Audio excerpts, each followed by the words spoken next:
வணக்கத்துடன் இது இன்பா டாக்ஸ்.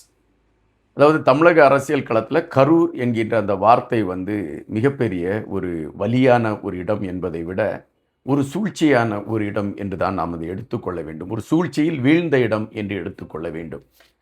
தற்பொழுது தமிழக முதலமைச்சர் அவர்கள் கரூருக்கு சென்றிருக்கிறார். கரூரில் சென்று அவர் பல விடயங்களை மனம் திறந்து பேசியிருக்கிறார். இதற்கு முன்பு அவர் கரூருக்கு சென்ற பொழுது அவர் மன வலியோடு திரும்பிய களங்களைத்தான் நாம் பார்த்திருக்கிறோம். இந்த கரூர் பிரச்சனையை வைத்து திமுக அரசியல் செய்து கொண்டிருக்கிறதா, அல்லது திட்டமிட்டு கரூரில் முன்பு நடந்த அந்த 41 பேருடைய உயிர்கள் பறிக்கப்பட்ட விடயத்தின் பின்னணியில் திமுகவுடைய செயல்பாடுகள் இருந்தனவா? முதலமைச்சர் இன்று எடுத்து வைத்திருக்கக்கூடிய அந்த குற்றச்சாட்டுகள் திமுகவை நிலைகுலைய செய்திருக்கிறதா? இது இன்று எழும்பி இருக்கக்கூடிய மிகப்பெரிய கேள்வியாக இருக்கின்றது. இந்த கேள்விக்கான விடைகளை நாம் பார்க்க வேண்டியது இருக்கிறது. காரணம், கரூர் சம்பவம் என்பது எப்படி இலங்கையிலே அந்த 2009ஆம் ஆண்டு தமிழினம் அழிக்கப்பட்டதோ, அதுபோல கரூர் என்கின்ற பகுதியில் தமிழர்களை அழிப்பதற்கான ஒரு களமாக அது அரங்கேறி இருக்கிறது என்பதுதான் நாம் அறியக்கூடிய ஒரு செய்தியாக இருக்கிறது. எனவே அதை குறித்து நாம் சில தகவல்கள் அறிய வேண்டியது இருக்கிறது. அதாவது கரூர் பிரச்சனையை மையப்படுத்தி இன்று தமிழக முதலமைச்சர் விஜய் அவர்கள் எடுத்து வைத்திருக்கக்கூடிய கருத்து. நான் பெரம்பலூரில் ஒரு கூட்டத்திற்கு செல்வதாக இருந்தேன். அப்படி நான் செல்வதற்காக இருந்த அந்த கூட்டத்தில் மக்கள் பெருவாரியாக திரண்டு நின்றார்கள். காவல்துறை அதிகாரிகள் என்னை சந்தித்து பெரம்பலூர் தொகுதியில் அந்த குறிப்பிட்ட இடத்தில் நீங்கள் பிரச்சாரத்திற்கு செல்வீர்கள் என்றால் எங்களால் அதை கட்டுப்படுத்த முடியாது. காரணம், கூட்டம் அதிகமாக இருக்கிறது என்று குறிப்பிட்டார்கள். அதன் காரணமாக அந்த கூட்டத்தை நாம் ரத்து செய்துவிட்டு திரும்பி செல்லக்கூடிய ஒரு களத்தை எடுத்தோம். கரூரிலும் அதுபோல நமக்கு கூட்டம் அதிகமாக கூடி இருக்கிறது என்றால் காவல்துறை அதிகாரிகள் அந்த கூட்டத்தை ரத்து செய்வதற்கான உரிமம் அவர்களிடம் இருக்கிறது, அல்லது நமக்கு தகவல் சொல்வதற்கான ஒரு தகுதியும் அவர்களிடம் இருக்கிறது. இப்படி இங்கு நிறைய கூட்டமாக இருக்கிறது, இந்த கூட்டத்தை எங்களால் கட்டுப்படுத்த முடியாது, எனவே நீங்கள் கரூர் பிரச்சாரத்தை ரத்து செய்து விடுங்கள் என்று அவர்கள் சொல்லி இருக்க வேண்டும். ஆனால் காவல்துறை அதிகாரிகள் வலுக்கட்டாயமாக என்னை இழுத்து கொண்டு கரூருக்குள் கொண்டு விடுவதற்கான ஒரு முயற்சிகளை எடுத்தார்கள் என்பதை இப்பொழுதுதான் என்னால் புரிந்து கொள்ள முடிந்தது. காரணம், நான் அந்த கரூருக்கு உள்ளே நுழைகின்ற பொழுது காவல்துறை அதிகாரிகள் என்னை மிக அன்பாக வரவேற்று உள்ளே கூட்டிக் கொண்டு போன பொழுது அப்பொழுது நான் நினைத்தேன், இவர்கள் நம் மீது அன்போடு இதை செய்கிறார்கள் என்று. ஆனால் திட்டமிட்ட ஒரு சதியை நிறைவேற்றுவதற்கு அவர்கள் என்னை அனுப்பி வைத்திருக்கிறார்கள் என்கின்ற விடயம் எனக்கு இப்பொழுதுதான் தெரிய ஆரம்பித்திருக்கிறது. அதுபோல கரூரில் கூடியிருந்த கூட்டத்தை குறித்த செய்திகள் எல்லாம் நீங்கள் அறிந்திருப்பீர்கள். ஆனால் அதற்கு தேவையான அளவு காவல்துறை அதிகாரிகள் நியமிக்கப்பட்டிருந்தார்களா என்றால் இல்லை. ஒரு அரசாங்கம் கரூரில் என்ன சம்பவம் நடந்தது என்பதை எடுத்து கூற வேண்டும்.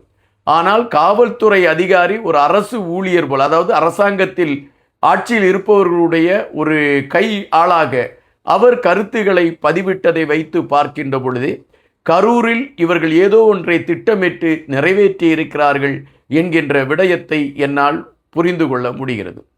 என்னுடைய படத்தை பார்த்து ஒரு சிறு குழந்தை விஜய் மாமா என்று கன்னத்தில் முத்தமிட்டு எனக்காக அந்த பிள்ளை கைகளை தட்டி ஆரவாரம் செய்த அந்த குழந்தை அதே கூட்டத்தில் அது மரணத்தை தழுவி இருக்கிறது.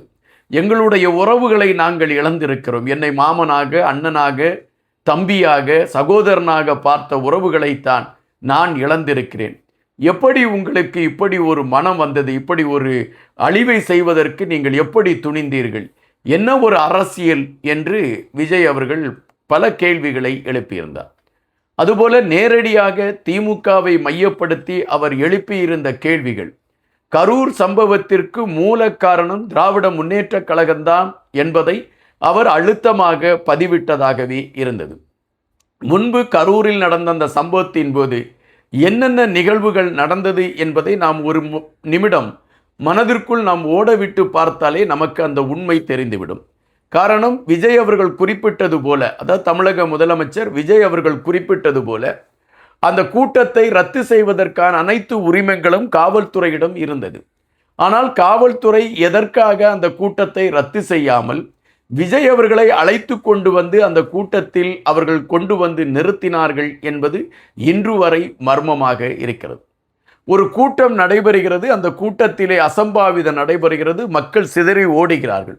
அப்படி மக்கள் சிதறி ஓடுகிறார்கள் என்கின்ற பொழுது மக்களுடைய பொருட்கள் எல்லாம் சிதறி விழும். அவர்கள் பாக்கெட்டில் இருக்கக்கூடிய பேனா, பணங்கள், பர்ஸு, கைக்கடிகாரம் போன்றவைகள் எல்லாம் சிதறி விழுவதற்கான ஒரு களம் அமையும். ஆனால் கரூர் சம்பவத்தில் மக்கள் சிதறி ஓடிய பின்பு அங்கு காவல்துறை அதிகாரிகள் கடைசி நிமிடத்தில் அவர்கள் காட்டியது செருப்புகளை மட்டும்தான் காட்டினார்கள். அப்படி என்றால் மக்கள் சிதறி ஓடியவர்கள் தங்களுடைய கைக்கடிகாரங்கள் இது எதையுமே இழக்காமல் வெறும் செருப்பை மட்டும்தான் அவர்கள் இழந்து கொண்டு ஓடினார்களா என்கின்ற கேள்வி அப்பொழுதே எழும்பியது.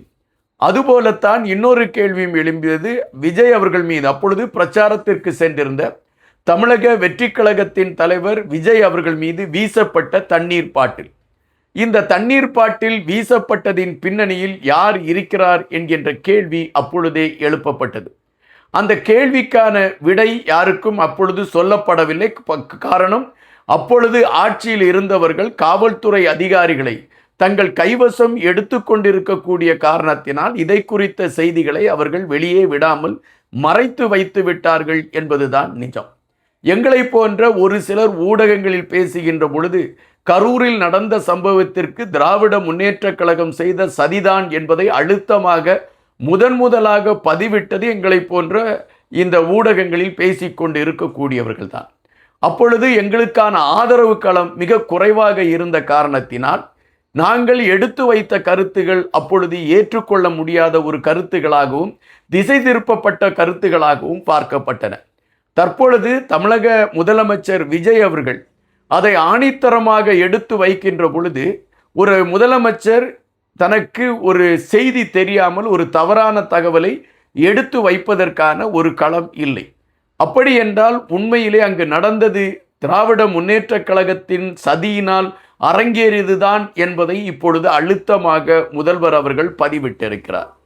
திராவிட முன்னேற்ற கழகம் திட்டமிட்டு நடத்திய ஒரு சதிராட்டம் தான் இந்த கரூர் சம்பவம் என்பதை அழுத்தமாக இன்று முதல்வர் எடுத்து வைத்திருக்கிறார். என்றால் இதற்காகத்தான் நான் இவ்வளவு நாள் காத்திருந்தேன், இந்த மண்ணில்தான் அந்த உண்மையை நான் உடைக்க வேண்டும் என்கின்ற நிலைப்பாட்டில் அவர் மிக தெளிவாக அதை எடுத்து வைத்திருக்கிறார் என்பதாகத்தான் நம்மால் யூகிக்க முடிகின்றது.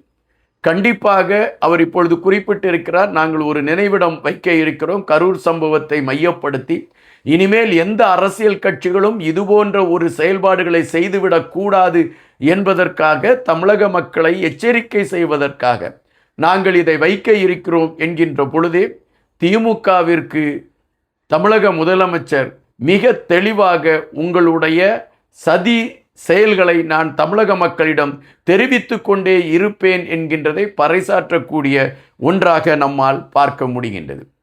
நமக்கு கிடைத்திருக்கக்கூடிய இந்த செய்திகளை வைத்து பார்க்கின்ற பொழுது முதலமைச்சர் கரூர் பிரச்சனையில் உண்மையை உடைக்க இப்பொழுது ஆரம்பித்திருக்கிறார். அது திமுகவின் முகமூடியை கிழிக்கும் என்பதுதான் நம்மால் கணிக்க முடிகிறது. நன்றியுடன் இன்பா.